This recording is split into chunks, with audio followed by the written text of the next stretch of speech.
এখানে আমি শসাগুলোকে কেটে ভালোভাবে ধুয়ে নিয়েছি। এখানে 3টে কাঁচা লঙ্কা আর একটু আদা দিয়েছি। তো এখানে আমি একটু অয়েল দিয়ে দিয়েছি, আদাটাকে দিয়ে দিয়েছি। আর আমি দেবো এখানে 5 ফোড়ন। ভালোভাবে এটাকে আমি ভেজে নিচ্ছি। তো এখানে শসাগুলোকে দিয়ে দিয়েছি, দিয়ে দিলাম কাঁচা লঙ্কা। তো আমি এখানে হলুদ আর নুন দিয়ে দিয়েছি স্বাদ অনুযায়ী।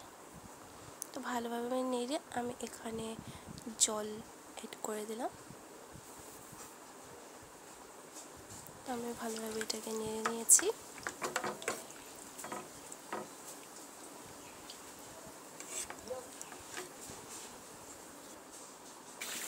তো এটা জলদি হয়ে যাবে, এরকম হয়ে গেছে, একদম ইজি।